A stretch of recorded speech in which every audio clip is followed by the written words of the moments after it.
총까지 들고 와서 주위에 경찰들이 다 도로 봉쇄 다 하고 어마어마한 인원이 들어온 걸로 알고 있습니다요. 수갑을 저희가 버스에서 차고 이동을 하냐 아니면 안 차고 이동을 하냐 뭐 그거 관련해가지고 이제 지연된 걸로 제가 기억을 하는데, 그때 당시에는 저희 입장에서는 우리는 차고 가도 되니까 어떻게든 그냥 빨리 좀 갔으면 좋겠다가. 미국 조지아주에서 강제로 체포, 구금당했던 우리 근로자들 무사히 다 돌아왔죠. 그런데 이 사태가 터진 지 10여일이 지나서야 우리의 동맹국이라고 할 수 있는 미국 이민 당국이요, 이제 와서 과도한 단속이 글로벌 투자자들의 불안을 자초했다라는 지적이 쏟아지자 여기에 이제 유감을 표명했습니다. 구금 사태에 대한 논란을 의식했던지 트럼프 대통령에 이어서 미국 고위 당국자로서는 처음으로 지금 크리스토퍼 랜도 부장관도요, 유감이다라고 표명을 했습니다. 자, 그런데요, 지금 보십시오. 우리 근로자들을 강제로 체포하고 구금할 때는 언제고, 이제 와서 트럼프 대통령은 미국에 와서 좀 전문 인력들 데리고 와서 교육 좀 시켜달라고 부탁을 하고요. 한국이 해달라는 거 다 해주라고 지시했다라고 전해지고 있고요. 크리스토퍼 랜도 부장관은 이제 와서 유감 표명을 합니다. 그러면서 재입국 시에 불이익이 없을 것이라고 입장을 얘기합니다. 우리가 우리 근로자들 데리고 오려고 협상하면서 이 재입국 시의 불이익 때문에 얼마나 고민하고 조마조마했습니까? 근데 이제 와서 뭐 아무 일 없었다는 듯이 저렇게 이야기를 합니다. 이거는 마치 누군가가 마구 와서 폭행을 한 다음에 근데 생각해보니까 미안하다, 와서 좀 도와달라. 저는 뭐 이 정도밖에 이해가 안 되거든요, 상황이. 예, 그렇습니다. 매우 심각한 상황인데요. 그러니까 이제 초반만 하더라도 저도 개인적으로는 뭐 이민 당국과 정부가 소통이 안 됐었거니 이렇게 애둘러 생각한 점도 없지 않아 있었습니다. 근데 네. 만약에 그렇다면 즉각적으로 미국 조치가 나왔어야 되지 않을까라는 점도 말씀드릴 수 있겠습니다. 어찌 됐든 지금 상황을 놓고 보면 녹록치 않은 상황이다라고 말씀을 드릴 수 있겠습니다. 말씀하신 것처럼 지금 이제 미국에서는 추방을 당하면 재입국이 안 되는 상황들이 있기 때문에 말씀하신 것처럼 재입국을 하는 부분에 있어 우리 이제 훌륭한 기술자분들 아니겠습니까? 네. 또 미국 측에서는 이분들을 원한다라고 트럼프 대통령이 얘기하고 있는 상황이기 때문에 우리가 추방 형식이 아니라 자진 출국 형식으로 이뤄냈다라고 좀 말씀드릴 수 있겠죠. 어찌 됐든 지금 상황을 다시 한번 정리하자라면 트럼프 대통령 입장에서는 더군다나 그것도 공식적인 입장이 아니라 SNS를 통해서 이걸 발표했다라는 거죠. 네. 우리가 이제 해외 직원들을 환영한다. 그들이 와서 우리들에게 여러 가지 그들의 전문 영역을 좀 알려다오. 그렇다면 우리도 그들에게 잘하는 것을 보여줄 수 있겠다. 특히 이제 그들이 얘기하는 반도체, 컴퓨터, 선박, 열차 이런 거 어떻게 보면 우리가 훨씬 잘하고 있는 분야 아니겠습니까? 네. 이런 것들을 알려달라고 얘기를 하면서 얘기를 하고 있는 거죠.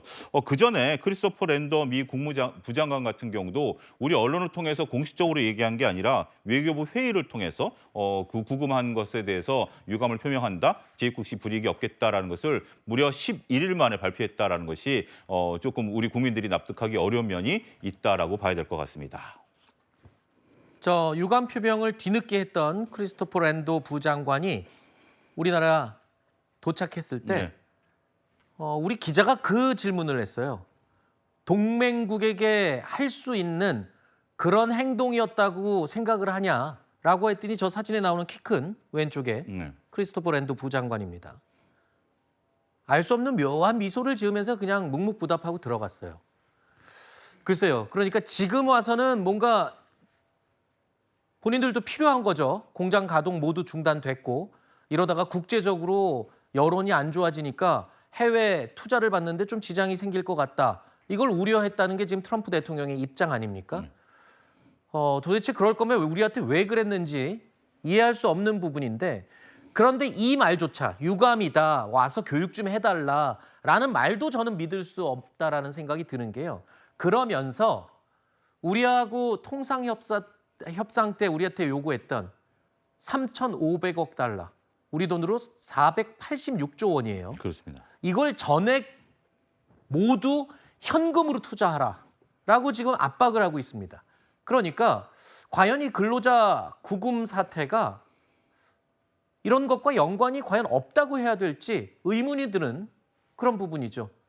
자, 다시 방미길에 오른 여한구 통상교섭본부장은요, 국익에 부합하는 성과를 위해서 최선을 다하겠다고 강조했습니다. 미국이 직접 투자 비중 높이라고 하고 있는데 이게 중간 지점 찾는 게 가능한 일이라고 보십니까? 국익에 부합하고 그리고 또 합리적인 협상 결과를 만들기 위해서 하여튼 최선을 다하고 있습니다. 25% 관세로 좀 회귀할 가능성 얼마나 된다고 보실까요? 저희가 최대한 노력을 하면서 국익에 최대한 부합하는 결과를 만들기 위해서 저희가 이제 과정상 최선을 다해서 노력을 하고 있다. 그러니까 우리 정부와 미국 정부가 미국에 투자할 금액, 우리 정부가 투자할 금액을 3,500억 달러로 협상을 했죠.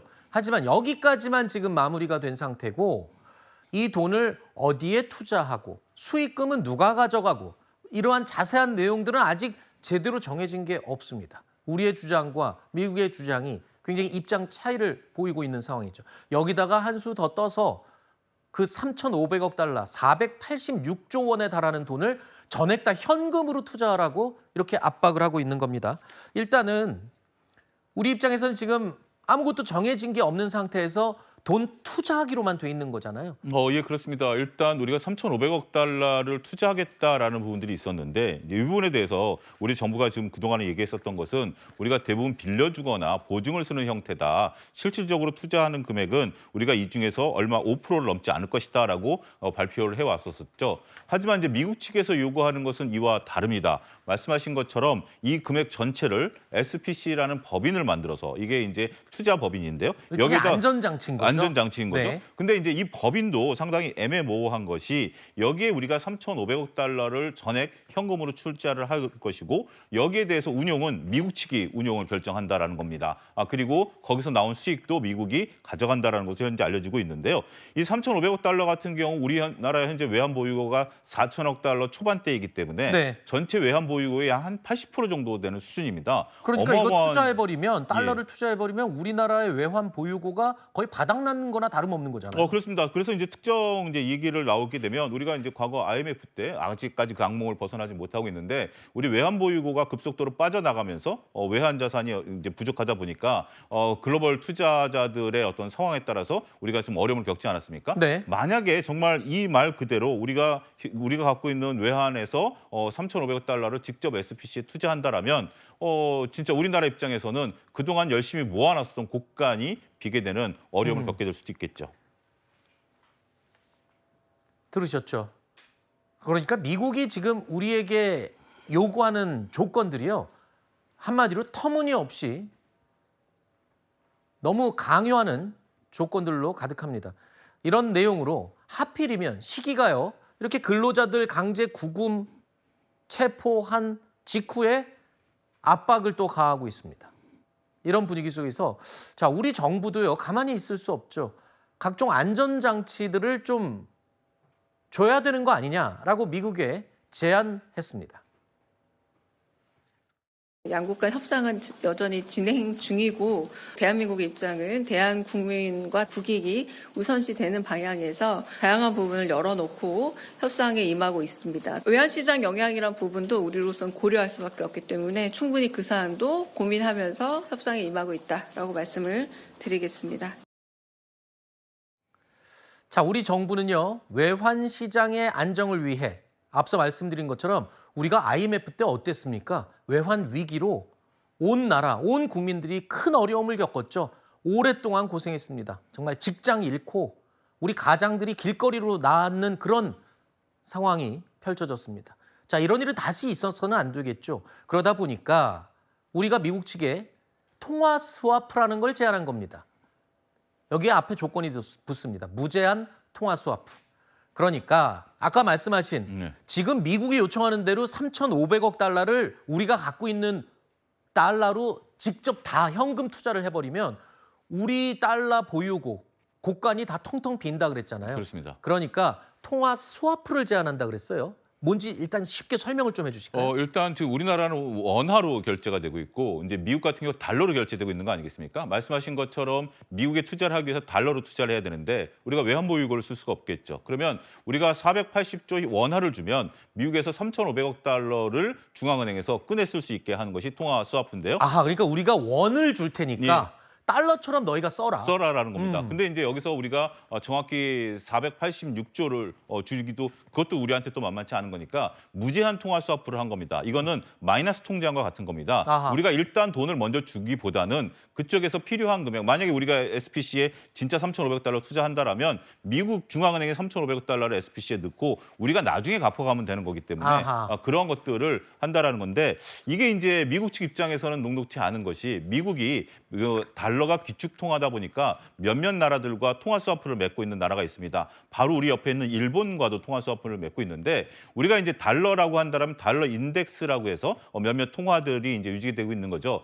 그런데 지금 미국 같은 경우 통화 스와프를 체결한 나라들을 보면 달러 인덱스 내에 들어가 있는 뭐 EU라든지 아니면 일본, 뭐 캐나다 이런 나라들과만 맺고 있기 때문에 아, 그 말은 죄송합니다만 예? 기축 통화로 쓸 수 있는 화폐의 나라들만 스와프를 맺고 예, 있다. 하고 있습니다. 그렇지 않고 달러도 그렇고 예, 엔화도 그렇고 EU화도 그렇고 유로화, 예, 유로화 예. 그리고 저 캐나다 캐나다 달러도 달러, 예. 그렇고 다 기축 통화로 쓰이고 있는 돈이니까 거기는 스와프를 맺지만 우리 원화는 기축 통화가 아니니까 안 하겠다라는 입장이 더 강한 걸로 지금 보면 되겠습니까? 그렇습니다. 이제 특정 위기 있을 때 우리가 이제 2021년 이때도 우리가 한 600억 달러 정도 통화 스와프를 맺은 적이 있습니다. 그때는 이제 우리가 코로나 팬데믹 때였었는데요. 지금 우리가 요구한 무제한 통화 스와프 같은 경우는 미국 측 입장에서도 쉽게 받아들이기 어려운 제한이다라는 것도 말씀드려야 될 것 같습니다.